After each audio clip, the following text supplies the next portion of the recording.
여러분 매일 아침 하나님 앞에 예배로 시작하기를 축복합니다. 여러분이 가정훈련 기간에 우리가 이제 굉장히 중요한 훈련 중에 하나가 제일 먼저는 뭐예요? 매일의 삶을 무엇으로 시작하는 것? 하나님의 말씀으로 시작하는 거예요. 하나님 앞에 기도하고 말씀을 하나님과 교제함으로 시작하는 거예요. 다른 사람과 대화하고 일상의 삶을 시작하는 것이 아니라 하나님과 이 하루를 시작하여서 내 삶, 내 영이 그리고 내 혼이, 내 육이 무엇을 인지해요? 나는 오늘 하나님과 동행합니다 라는 것을 나 하나님께 고백하고, 우리가 예배로 하나님 앞에 당신을 기억하고 있습니다 라는 것을 고백하고, 또한 무엇이에요? 나 자신에게도 그리고 사탄에게도 선포하는 겁니다. 나는 하나님의 것입니다. 나는 하나님께 속했습니다. 나는 그 많은 두려워할 것들이 있지만 사람의 시선도 좀 두렵죠. 내가 어떤 평가를 받을까? 사람들이 나를 옳다 하나 그르다 하나 여러 가지가 두렵기도 해요. 그리고 상황과 환경이 몰아쳐갈 때는 상황과 환경이 두렵기도 합니다. 때때로 대자연 앞에 서 보면, 저는 아직도 기억나요. 되게 어렸을 때 초등학교 저학년 때였던 것 같아요. 속초에 놀러를 갔는데 밤에 바다에 나갔어요. 그러니까 뭐 웬만하면 낮에 나갈 텐데 밤에 뭘 사러 갔는지 아직도 아무것도 기억나지 않고, 초등학교 기억이 많이 나지 않거든요. 초등학교 하면은 몇 가지 떠오르는 기억이 있는데 그 중에 가장 인상 깊은 기억이, 밤에 아주 캄캄한데 별 이렇게 있고 하면서 바다가 보이는데 그 바다가 파도가 치는데 엄청 무섭더라고요. 저는 아직도 밤바다를 기억하면 무서워요. 이게 막 나를 잡아먹을 것처럼. 그렇게 때때로 대자연 앞에 섰을 때 태풍이 치고 뭐 이럴 때 두려울 때가 있습니다. 인간은 상황마다 두려움이 들 때가 있지만, 우리가 어떤 그 두려움 앞에서도 하나님을 두려움을 잃어버리지 않기를 소망합니다. 제가 얼마 전에 이제 여러 용어들도 보고, 이렇게 관심이 여러 가지가 많다 보니까 가스라이팅이라는 단어에 대해서 하도 많이 쓰는 거예요. 사람들이 그 단어를 많이 쓰더라고요. 그래서 이게 정확히 무슨 의미지? 그 뭐 이렇게 좀 약간 무시하는 말을 하면 다 가스라이팅인가? 해서 요즘 학계에서는 가스라이팅을, 학계 용어는 아니지만 일반적으로 많이 사용하는 용어들을 정리를 해요. 그래서 학계에서는 이것을 뭐라고 정리를 해뒀을까라고 했을 때, 어떤 한 상대를 향해서 무시하는 발언, 그리고 그 사람을 평가절하하는 발언. 넌 이거 잘 못해. 야, 니는 시야가 좁아. 너는 생각이 이래. 넌 이거밖에 안 돼. 라고 그 사람을 무시하는 발언을 계속 하는 것. 그것을 가스라이팅이라고 정의하지 않더라고요. 그렇게 막 얘기를 하는데, 그런데 그 상황에서 그 상대가 그런 얘기를 했을 때 어떤 결정을 하거나 어떤 생각을 할 때, 뭐래? 난 그렇게 생각하지 않는데? 라고 말할 수 있다면, 그렇다면, 그런데 이제 막 그 사람이 가스라이팅처럼 무시하는 말과 이런 말들을 쭉 하고 나서, 그래서 너는 내가 시키는 대로 해야 돼. 야, 이게 맞아. 야, 생각을 해봐. 이게 맞아.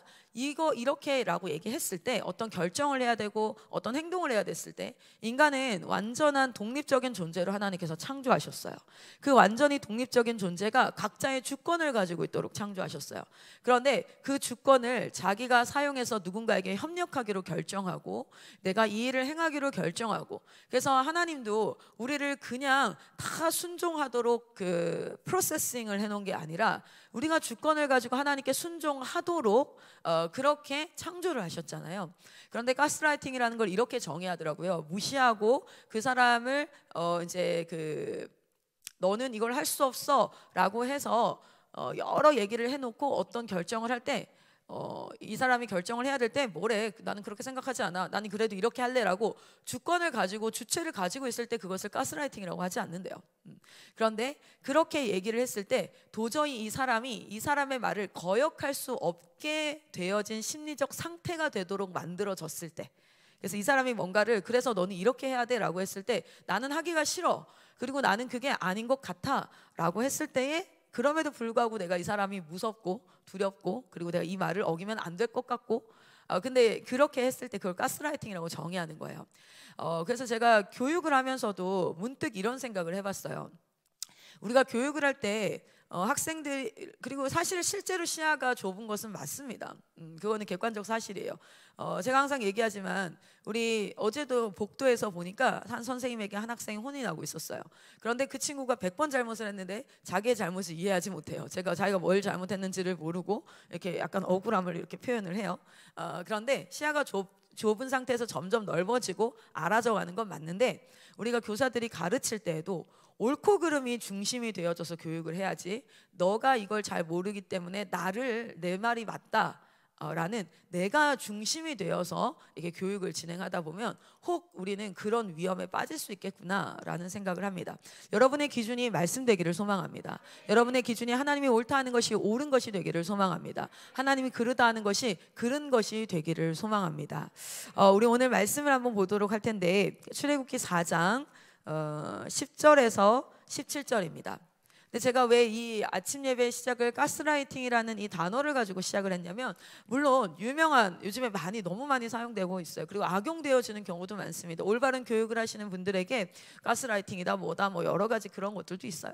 그런데 이 단어를 가지고 시작한 이유가 무엇이냐면, 매일 아침에 예배를 제가 이야기를 했죠. 그건 무엇이냐면, 우리가 여러분 그냥 단적으로 보세요. 가정훈련 기관과 이 학교에 있을 때에, 이 공동체에 있을 때에, 여러분이 공동체에 있을 때는 아침 예배를 드리고 가정훈련 기관에는 아침 예배라는 것이 없다면, 여러분은 지금 훈련을 받고 있는 것이 아니라 이곳에 참여하고 있는 거예요. 그리고 그 훈련은 참으로 유익이 없어요. 지금 하고 있는 지금 여기 여러분이 앉아있다 할지라도 이것이 참 유익이 아주 오늘 하루에만 영향을 미치는 유익이 될 수 있어요. 우리가 훈련을 하는 목적은, 여러분 군인들이 전장에 나가기 전에 군대에서 총을 쏘는 법을 연습하는 이유는 총을 잘 쏴서 1등을 해가지고 내가 휴가를 가기 위함이 아닙니다. 그것은 그냥 단순히 그 사람이 열심히 그 일들을 할 수 있도록 독려하는 차원에서 뭐 휴가를 주기도 하고 포상을 주기도 하고 이렇게 하지만, 우리가 훈련하는 이유는 이곳에서 여러분이 포상을 받고 칭찬을 받기 위함이 아닙니다. 군인이 군대에서 훈련을 받는 건 전쟁터에서 살아남기 위함이에요. 그리고 살아남는 걸 넘어서, 내가 생존하는 걸 넘어서 나의 팀을 뭐하기 위해서 승리로 이끌기 위함이에요. 그것이 훈련이 마치 훈련의 모양으로 머문다면 그것은 포상을 받기 위한 것과 별반 차이가 없어질 거예요. 여러분, 실질적으로 가정훈련 기간에 여러분이 아침에 이 아침 예배의 순서를 굉장히 간결하게 하죠. 제일 먼저 뭐예요? 찬송가를 한장합니다. 사실 아침에 찬양단 세울 수 있어요. 찬양단 세워서 찬양인도 할 수 있어요. 우리는 아침 예배도 저녁 예배처럼 30분씩 찬양할 수 있어요. 그런데 가장 간결하게 하는 건, 누구나 자취방에서도, 대학교 자취방에서도, 군대에 가서도, 내가 어느 자리에 서서도 아침에 예배를 드리는 것이 훈련이 되어져서 내가 혼자서도 예배 드릴 수 있게 하기 위함이에요. 찬양 한 곡을 합니다. 우리가 찬송가를 해요. 성경 한 권만 있으면 찬송가, 그렇죠? 찬송가를 한 곡하고 우리가 사도신경으로 신앙을 고백합니다. 그 신앙을 고백하는 건 성부, 성자, 성령 하나님이 누구이신지가 고백되어지고, 그 성부, 성자, 성령 하나님이 무엇을 행하셨는지가 고백되어져요. 우리가 성경은 무엇을 말한다고, 지워주지 그랬어 나라야. 자, 성경은 우리는 무엇을 믿습니까? 라고 얘기하면 여러분은 무엇이라고 답합니까? 성경을 믿습니다 하죠. 제가 예전에 저는 항상 하나님을 믿습니다 라고 얘기했는데, 카자흐스탄이라는 네임스탄 지역을 돌면서 전도를 하고 있었어요. 카자흐스탄 지역에서 이제 전도를 하는데, 거기는 구약 성경 다 읽어요. 나보다 더 잘 알아. 사복음서 엄청 잘 알아. 그러나 그 사복음서 통해서 예수는 실패한 선지자이고 마호멧이 승리한 정말 성공한 선지자다라고 나에게 증명을 해줘요. 말씀으로 증명을 해줘요. 진짜야. 그렇게 증명을 해주거든요. 그리고 나서 무슨 얘기를 하냐면, 너가 믿는 하나님이 사실은 알라야, 알라. 용어의 차이지, 내가 믿는 하나님은 나는 알라라고 표현하고 너는 하나님이라고 표현하는데 그건 같은 거야. 순간 헷갈렸어요. 뭐지 이건? 그렇게 제가 하나님을 믿는다고 했는데, 중요한 건 내가 생각하는 하나님, 어떤 사람은 하나님을 이렇게도 생각하더라고요. 내가 11조 안 하면 지갑을 잃어버릴 것 같고, 내가 교회 주일날 예배 드리지 않으면 교통사고 일어나서 하나님 나에게 막 이렇게 하실 것 같고, 그러니까 자기 상상 속에 하나님이 있어요. 실제 우리가 조이쌤을 얘기한다 할지라도 진짜 조이쌤의 모습이 아니라 자기가 경험한 만큼만 사실은 어떻게 할 수 있죠? 조이쌤을 알아요 사실. 그런데 그 경험은 오해가 될 수도 있어요. 조이쌤은 어떤 사람은 굉장히 따뜻한 사람으로, 근데 어떤 사람은 굉장히 차가운 사람으로, 여러 자기가 경험한 것을 가지고 사람을 평가하다 보면 경험의 한계와 왜곡이 있을 수 있기 때문에 그 사람의 진짜 본질이 아니라, 성경은 무엇을 말하고 있습니까? 우리가 경험한 하나님이 아니라 하나님이 직접 내가 누구인지를 뭐하고 계세요? 계시하고 계시죠. 그래서 우리는 하나님을 믿습니다라는 말이 틀린 말은 아니지만 우리가 이제 좀 교정했던 게 그거죠. 무엇을 믿습니까? 라고 했을 때 나는 성경에 나타난 하나님을 믿습니다. 또는 나는 성경을 믿습니다. 그 성경은 무엇을 말하고 있을까요? 우리에게 복음을 이야기하고 있습니다.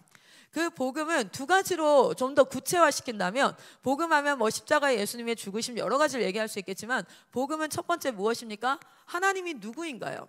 성경은 하나님이 누구인가? 복음, 우리에게 복음은 우리에게 기쁜 소식은 너 죽을 뻔했는데 너 살아났어 라는 단순한 사실이 아니라 하나님이란 존재가 있고 그 하나님이 누구인가가 우리에게는 복음이에요. 그냥 아메바에서 여러 가지 분열을 통하여서 인간이라는 게 존재하고 창조, 막 빅뱅을 통하여서 우주가 만들어져서 그냥 살다가 어쩌다가는 교통사고 당해서 죽을 수도 있고 어쩌다가는 갑자기 막 질병에 걸려서 이럴 수도 있고 그런 그냥 우연의 산물의 존재들. 그래서 누군가 돌보지 아니하고 그냥 일어난 대로 공평도 없고 불공평도 없고 정의와 봉의도 없고 그냥 그렇게 살아가는 거야. 이런. 그래서 어쩌다가 신의 호의를 받으면, 그래서 내가 도움을 받지만 기적이라는 게 존재하지만 웬만하면 인생은 참 미저러블하지 라고 하는 그런 게 아니라 하나님이 존재하시고 그 하나님이 누구인가를 말하는 게 복음이죠. 그리고 그 하나님께서 하신 일이 무엇인가를 말하고 계시죠. 하나님께서 우리에게 하신 일이 무엇인가, 성경은 지금 그것을 이야기하고 있습니다. 그리고 그것이 바로 그 안에 뭐가 포함되어 있어요? 우리를 구원하신 일도 포함되어져 있죠. 그래서 이 복음에 대해서 우리가 하는데, 사도신경은 무엇입니까? 사도신경은 이걸 얘기해요. 하나님은 누구인가? 성부, 성자, 성령 하나님은 누구인가? 그분이 하신 일은 무엇인가? 라는 것을 우리가 고백하는 가장 간결한 고백. 당신은 무엇을 믿습니까? 라고 얘기했을 때 한 문장으로 얘기하면 나는 성경을 믿습니다 라고 얘기할 거예요. 그러면 성경을 믿는다는 게 대체 무엇입니까? 라고 얘기했을 때 당신은 무엇을 믿습니까? 하면은 그 다음 고백할 수 있는 건 사도신경이라고 말할 수 있겠죠. 우리가 믿는 바가 무엇인가? 사도들이 믿는 바를 기록한 것, 고백한 것, 이것이 사도신경이죠. 그래서 그 사도신경을 하고, 그리고 우리가 말씀을, 하나님의 말씀을 하루에 한 장씩 또 상관없고 뭐 세 장씩도 상관없고 봉독해도 상관없고 그렇게 말씀을, 그리고 나서 뭐 합니까? 기도합니다. 기도하고 마지막 주기도문으로. 여러분, 이 예배는 그냥 아침에 클라라 선교사가 나와서 함께 다 인도하면 드려지는 그런 것이 아닙니다. 우리는 지금 훈련 중에 있어요. 할렐루야. 우리는 훈련 중에 있습니다. 훈련은 단순히 포상을 받기 위함이 아니라 그 훈련을 통하여서 우리는 생존하고 살아남아야죠. 그 영적 전쟁에서 살아남고 생존하며, 그리고 또한 살아남는 것을 넘어서 우리 하나님의 나라가 승리를 경험할 때 우리가 함께 승리에 동참하는 것인 줄 믿습니다. 여러분, 살아남으십시오. 많은 그리스도인들이 이 땅의 영적 전쟁 가운데 폐잔병이 되어서 노예로 살아갑니다. 여러분, 살아남으셔야 됩니다. 그 살아남음은 내가 오늘 힘이 있고 내가 힘이 없고 라는 일순간에 결정되어지는 것이 아니에요. 온전히 포도나무 가지에 붙어 있어야지만 우리가 살아 열매를 맺을 수 있는 줄 믿습니다. 이 아침 예배가 여러분에게 그렇게 훈련되어지기를 소망해요. 할렐루야. 오늘 말씀은 출애굽기 4장 10절에서부터 17절까지 같이 보도록 하겠습니다. 출애굽기 4장 10절에서부터 17절입니다. 우리 좀 짧으니까 한 목소리로 읽도록 하겠습니다. 출애굽기 4장 10절에서 17절입니다. 같이 한번 읽습니다. 시작. 모세가 여호와께 아뢰되 오 주여, 나는 본래 말을 잘 하지 못하는 자니이다. 주께서 주의 종에게 명령하신 후에도 역시 그러하니 나는 입이 뻣뻣하고 혀가 둔한 자니이다. 여호와께서 그에게 이르시되 누가 사람의 입을 지었느냐? 누가 말 못하는 자나 못 듣는 자나 눈 밝은 자나 맹인이 되게 하였느냐? 나 여호와가 아니냐? 이제 가라.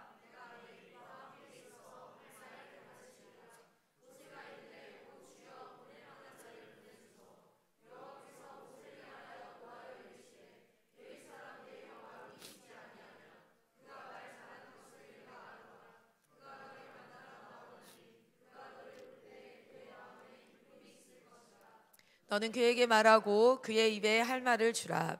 내가 내 입과 그의 입에 함께 있어서 너희들이 행할 일을 가르치리라. 그가 너를 대신하여 백성에게 말할 것이니 그는 내 입을 대신할 것이요 너는 그에게 하나님같이 되리라. 너는 이 지팡이를 손에 잡고 이것으로 이적을 행할지니라. 아멘. 아멘. 떨기나무 앞에서 그 불타는 그 불화염 속에서도 타지 않는 그 떨기나무 앞에서 하나님은 우리 모세는 하나님을 만납니다. 그 떨기나무 앞에서 하나님의 이름이 무엇인지를 알게 되어지고, 그리고 그 안에서 하나님께서 행하실 일이 무엇인지를, 그 회복의 역사와 하나님의 구원의 역사를 그는 알게 되어집니다. 그러니까 뭐냐면 비전이 그에게 주어진 거죠. 택함을 받은 거죠. 택함 받은 자에게 하나님은 먼저는 당신이 누구인지를 가르치십니다. 여러분이 택함 받아 이 자리에서 있죠. 이제 시작입니다. 그 시작에서 하나님은 여러분에게 무엇을 가르칠 거냐면 하나님이 누구인지를 가르치실 거예요. 그리고 두 번째는 내가 그래서 너에게 맡긴 사명이 무엇인지를 가르치실 거예요. 모세에게는 뭐라고 얘기했습니까? 노예로 압제되어져 있던 이스라엘 백성들을 구원하는 일을 할 것이라는 것. 그런데 그것은 마치 원래 깨끗한 손이 문둥병이 들었는데 그것을 다시 깨끗게 하는 것과 같이, 그렇게 회복하는 사역을 내가 너를 통해서 감당할 거라는 것을 그에게 말씀하세요. 그런데 하나님이 누구인지도 알았고, 그리고 실제 하나님이 내게 맡기신 일이 무엇인지도 알았음에도 불구하고 모세에게는 어떤 마음이 들었습니까? 오늘 말씀에 같이 10절과 같은 마음이 들었습니다. 10절뿐만 아니라 어떤 마음이 들었습니까? 13절과 같은 마음이 들었어요. 10절 한번 같이 읽겠습니다. 시작. 모세가 여호와께 아뢰되 오 주여,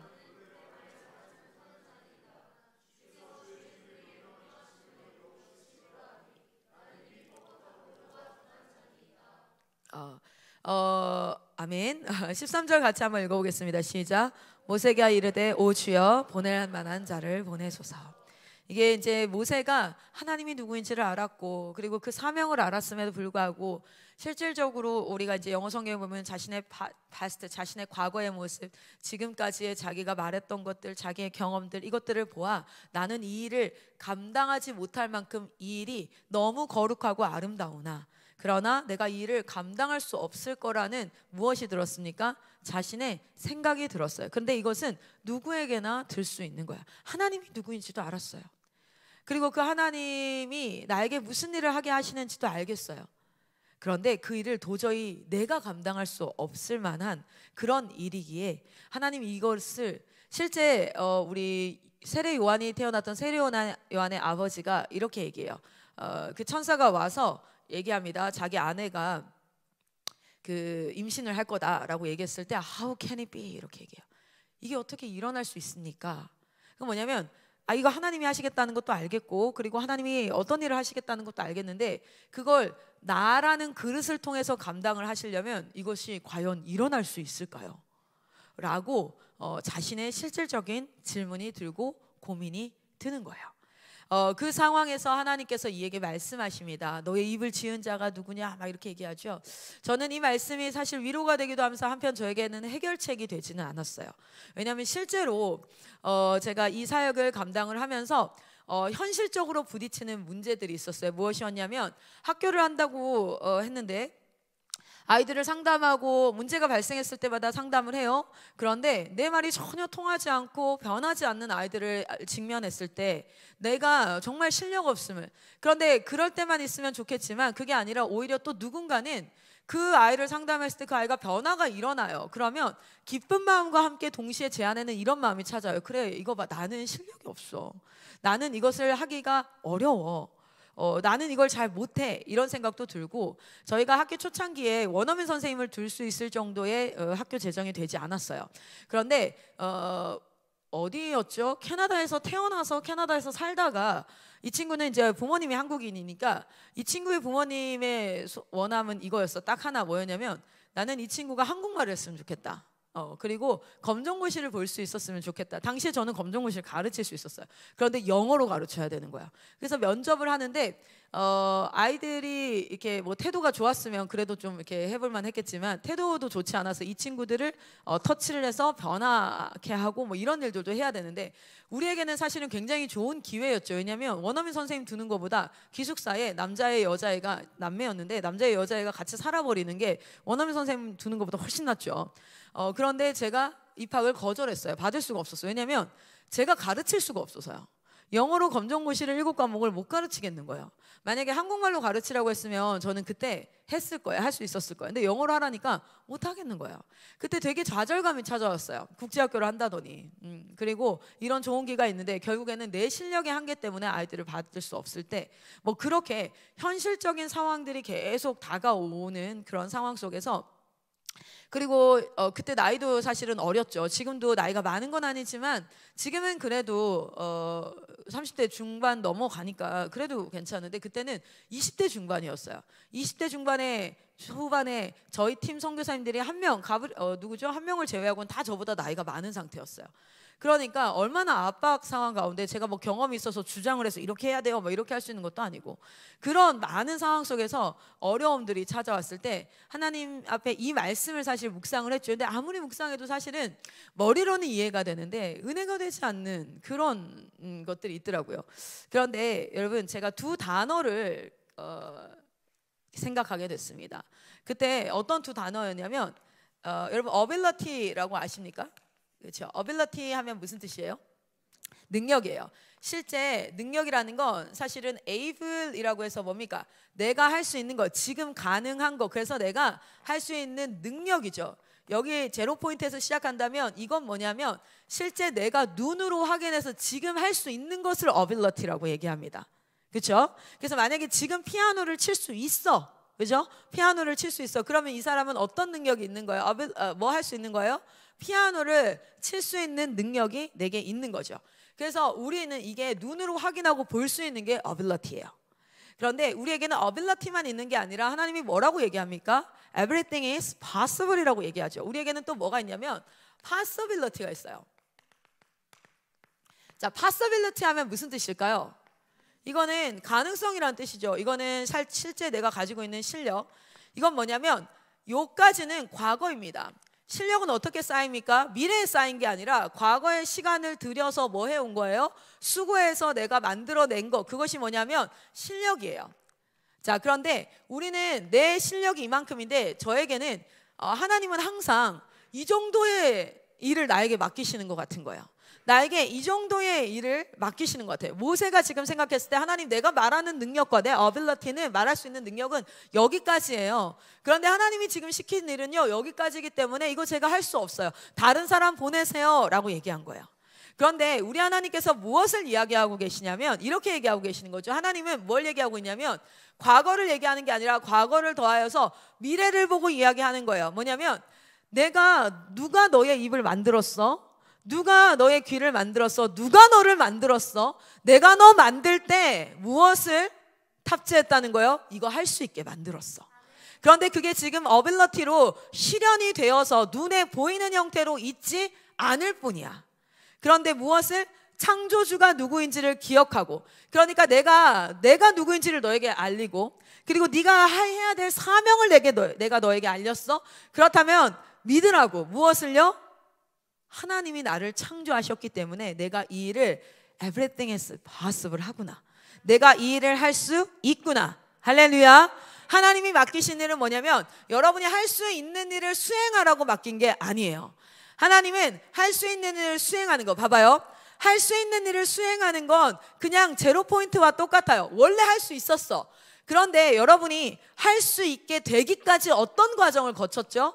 사실은 우리가 드럼을 하나 배운다라고 생각을 해도 드럼을 칠 수 없는 상태였어. 그런데 시간을 들여, 뭘 들여요? 과거를 들이는 게 아니라 앞으로 나에게 있는 시간을 들여.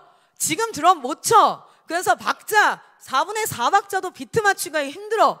그런데 그것을 패드 갖다 놓고 당당당당당당당 치면서 미래의 시간을 쓰면, 그러면 그건 또다시 그 시간은 무엇이 되는 거예요?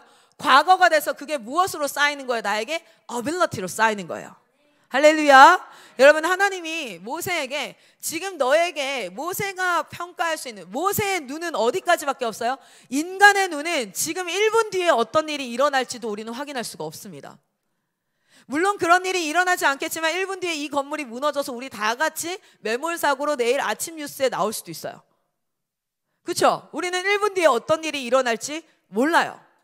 그래서 인간의 시야는 어디에 국한되어져 있죠? 과거에만 국한되어져 있어요. 그래서 과거를 가지고 계속해서 말을 합니다.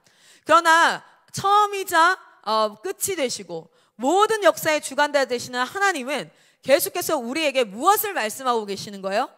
우리에게 과거를 아니라 그 다음 네가 너의 남은 미래를 어디에 시간을 써야 할지를 하나님께서 발걸음을 인도하고 계세요. 할렐루야. 그런데 그것이 내 어빌러티로는 도저히 할 수 없을 것 같은 과업이나 우리가 무엇을 믿음으로 하나님을 신뢰하고 믿음으로 우리가 이 발걸음을 내디딜 때 우리의 인생에서는요 가능성이 있어요. Everything is possible 하대요. 그래서 여러분 실제로 제가 여러분한테 그런 얘기 했었잖아요. 피아노를 지금 못 치지만 예진이가 지금 피아노 못 쳐요. 반주 못 해요. 그러나 예진이가 오늘부터 30분씩 1년만 시간을 들여봐요. 그럼 1년 뒤에는 피아노를 칠 수 있어요. 넌 피아노 칠 수 있어 라고 내가 얘한테 얘기를 해. 아니 또는 사람들한테 예진이 피아노 되게 잘 쳐요 얘기하면 지금 이 순간 예진이는 뭐예요? 클라스는 거짓말쟁이.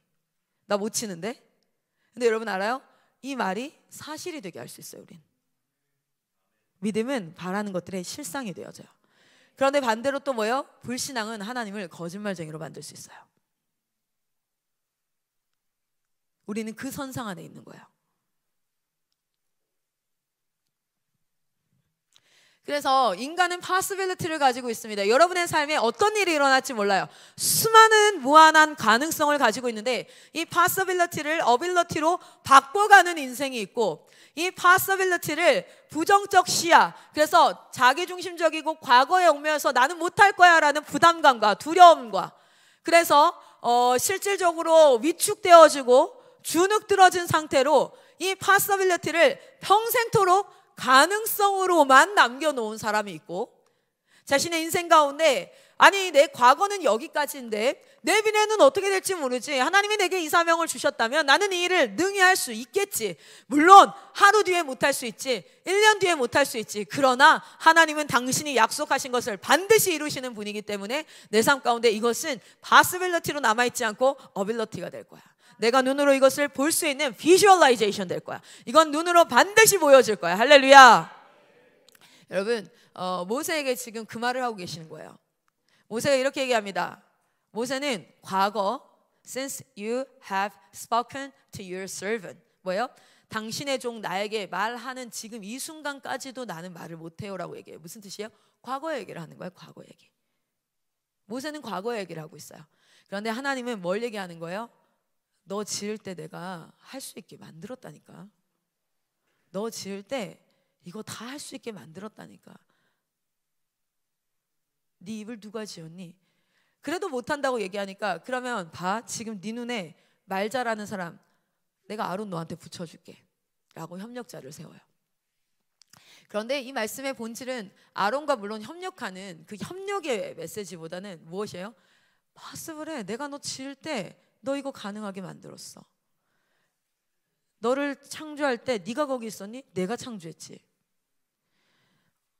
여러분을 한 개 짓고 제일 잘하는 게 누구예요? 가스라이팅을. 사단 아니겠어요? 전 그래서 과거 얘기하는 사람 그렇게 안 좋아해요. 과거에 상처 없고 아픔 없는 사람 없습니다. 뭐 성추행 이런 얘기도 하는데 저도 성추행 당해봤고요. 실제로 과거에 저희 가정폭력, 저희 아버지 막 완전 막 술 먹고 쌩 난리치고 가정폭력, 왕따, 네 왕따도 당해봤고 실제로 제가 과거에 그런 상처들을 가볍게 여겨서 이렇게 얘기하는 게 아니라 제가 묻고 싶은 거예요. 그게 도움이 되냐고. 그게 미래를 살아가는데 도움이 됩니까? 근데 사탄은 계속해서 미래 얘기를 하지 않아요. 미래를 꿈꾸게 하지 않아요. 과거의 얘기에 주목해서 미래를 망치게 합니다.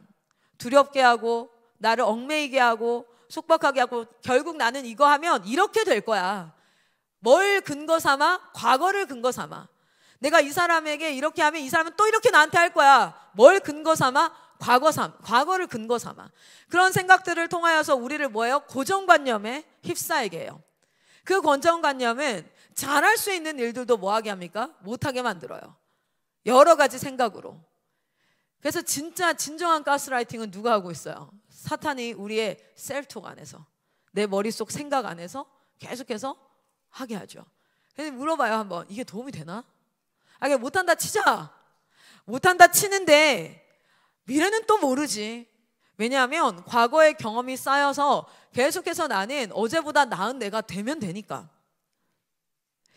오늘 우리가 하나님 앞에 비전을 받는 그 수동적인 자리에, 하나님이 나를 택하시는 그 자리에, 여러분 기억나십니까? 사도 바울에게 또 이렇게 얘기해요. 너가 이제 직가라 하는 그 집에 가면 누가 와서 하나님이 너가 뭐 해야 될지를 말해 주실 거야 라고 얘기하잖아요. 그러면은 제가 그때 얘기했죠. 이렇게 얘기해야 돼요. You will hear. 네가 듣게 될 거야 할 때 hear이라는 그냥 능동태 써도 돼요. 능동사, 능동태. 그런데 굳이 거기다 you will be told, 네가 말하는 것을 듣게 될 거야 라는 수동태를 써요. 하나님의 비전은 수동적입니다. 우리는 비전 받을 때는 내가 능동적이지 않아요. 하나님으로부터 주어지는 거예요. 할렐루야. 그런데 그 주어지고 나서 하나님은 당신의 백성에게 내가 누구인지를, 하나님이 누구인지를 가르치세요. 그리고 나서 너에게 주어진 사명이 어떤 것인지를 알려주세요. 그런데 두려움이 든다는 거예요. 그게 여러분만 그랬던 게 아니라 저만 그랬던 게 아니라 이 타락한 세상에서 하나님께서 하나님의 백성을 쓰시려고 할 때 하나님이 말씀하시면 거리낌 없이 그대로 돼야 되는데 내 안에 거리낌이 있다고요. 왜냐하면 우리가 타락한 존재라서, 우리의 시야가 과거에 국한되어 있어서. 그 두려움을 이기는 유일한 방법은 무엇입니까? 과거도 있고 현재에도 있고 미래에도 계시는 그분께서 내게 하시는 말씀이기 때문에 설령 내가 감당하지 못할 만한 일들이라 할지라도 저는 이 사역을 하면서 두려움에 휩싸일 때가 많았어요. 그럴 때마다 하나도 도움이 안 돼요. 걱정하고 염려하는 게 도움이 됐으면 참 좋았을 텐데 하나도 도움이 안 되고 오히려 저를 위축시켰고 주눅들게 했고 내가 하는 게 맞나라는 수많은 고민으로 적절한 타이밍을 놓치겠어요. 그리고 나중에 돼서야, 그 긴 터널을 지나고 나서야 내가 왜 그때 그랬지? 그냥 믿음으로 도전할 걸, 어차피 똑같은데 라는 생각을 하게 했어요. 여러분, 하나님의 사명 앞에 하나님이 어떤 일을 미래에 대한 그 비전을 주셨을 때에 두려움이 들 때 그때 하나님이 누구인지, 하나님의 창조주 되심을 기억하시기를 소망합니다. 그리고 몇 번이고 하나님 앞에 여쭈십시오. 그리고 그 하나님 앞에 하나님 나를 인도하여 주십시오라고 매일의 삶 가운데 여러분이 예배드리고 있다면, 특별히 그 확신이 내게 임하지 않아도요, 특별히 확신이 내게 임하지 않아도 매일 예배하고, 저는 이런 확신이 있어요. 옛날에는 이런 마음이 있었거든요. 하나님이 말씀하셨는데 내가 못 알아들으면 어떡하지? 그리고 하나님이 이렇게 말씀하셨다고 내가 확신했는데 그걸 내가 잘못 알아들은 거면 어떡하지? 그래서 하나님이 야, 난 그렇게 얘기 안 했는데 너 왜 그렇게 알아들었니? 이렇게 나중에 얘기해버리면 어떡하지?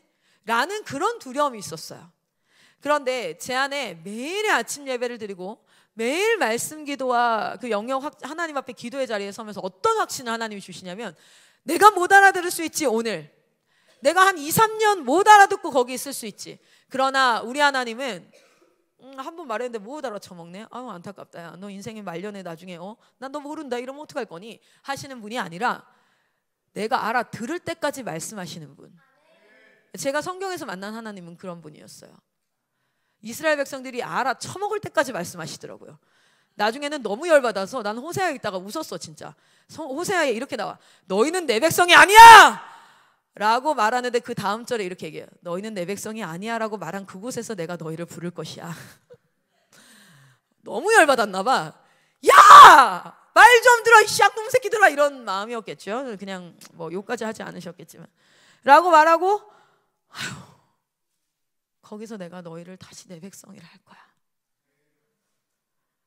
여러분이 못 알아들어서 잘못된 길로 갈 거에 대한 염려는 하지 마세요. 여러분이 기도의 자리에 하나님과 교제하는 자리에 앉아만 있다면 반드시 하나님은 천둥 번개를 쳐서라도 여러분 그것을 깨닫게 하실 줄 믿습니다. 우리가 두려워해야 되는 것은 무엇이냐면 그 은혜의 자리를 결국에는 갖지 않는 것, 피하는 것, 귀를 막는 것, 눈을 가리는 것. 눈을 어떻게 가려요? 뭐 예배 때 아무도 이런 거 안 있잖아. 물론 지금 눈을 가린 서동원 학생은 있어요. 간사님 눈 감지 마. 근데 이름 아는 애가 몇 명 없어가지고 여럿이 감고 있는데 그 중에 이름 아는 애가 동원이밖에 없었어요. 이름을 요즘에 많이 안 외워가지고. 여러분 눈을 감겠어요? 아니면 뭐 일어나? 예배 때 이런 사람 있어요? 걸리는 즉시 바로 불려나가겠죠. 그렇죠? 그게 아니라 마음으로 하나님으로부터 마음을 닫아버리고 듣고자 하지 않고 보고자 하지 않고, 그러나 듣고자 하고 보고자 하는 자에게는 설령 그가 우둔해서 잘 못 보고 잘 못 알아들어도 하나님 어떻게 하십니까? 끝까지 말씀하세요. 구약에는 뭐라고 나와요? 내가 열심히 부지런히 너희에게 사람을 보냈고 내가 열심히 부지런히 너에게 말하였어 하시죠. 그런데 끝까지 못 알아듣거든요. 끝까지 못 알아들어서 결국에는 누구를 보내세요? 예수 그리스도 당신의 아들을 보내세요. 그러니 우리에게도 그런 두려움이 없기를 바랍니다. 그래서 여러분, 교제의 자리, 기도의 자리, 말씀의 자리, 경건의 자리는 여러분의 일생 가운데 형식이 뭐 중요하지 않다 뭐 이렇게 얘기하는데, 중요한 건 형식이라는 그릇이 있어야 내용물을 담을 수 있어요. 하나님의 은혜라는 그 내용물은 어떻게 담을 수 있어요? 예배라는 형식을 통해서 담아요. 성례와 성찬이라는 형식을 통해서 담아요. 우리가 때로는 형식을 굉장히 막 간과하기도 하는데, 아니요, 아주 형식적으로 매일 아침 제가 오늘 양심 고백할까? 저 오늘 여기서 잤어요. 항상 웬만하면 4시 반 5시에 나와서 기도를 하려고 해요. 그리고 4시 반에 항상 알람이 울리고 저는 매일 아침 30분간 알람과 싸웁니다. 30분씩. 그래서 항상 4시 반에 일어나서 씻고 나와야 되는데, 제가 아침에 이러고 나오는 날은 오늘도 30분간 알람과 싸운 날이에요. 그리고 나와서 여기서 막 기도하다가 잤어요. 마음에 답답함도 있었고, 그래서 하나님 막 기도하다가 어느 순간 깨보니까 또 오늘은 이불을 왜 이렇게 큰 걸 들고 온 거야. 따뜻해. 그래서 내내 잤어요. 왜 일어난 줄 알아요? 오늘 멀티팀이 일찍 왔더라고요. 한 30분에 와가지고 보시락 하는 거여서 고맙다. 자, 의미가 있나? 나와서 자는 게? 아니요. 근데 매일 아침 은혜의 자리를 찾아요. 그 은혜의 자리에 하나님이 임재하시고 하나님이 내게 말씀하시고, 그 자리, 그러니까 여러분의 일생 가운데서도 약속과 형식이 있어야 돼요. 내가 이 시간에는 하나님을. 그래서 그날 은혜가 안 돼도 한 달간 너무 졸려, 너무 피곤해, 한 달간 왜 이렇게 말씀도 안 읽히고 그러는 거야. 그래도 그 자리 지켜요. 할렐루야. 매일 아침 예배로 시작하시고, 그래서 그 하나님께서 여러분에게 말씀하시는 그날을 기다리는 그 겸손함으로 서 있기를 간절히 소망합니다.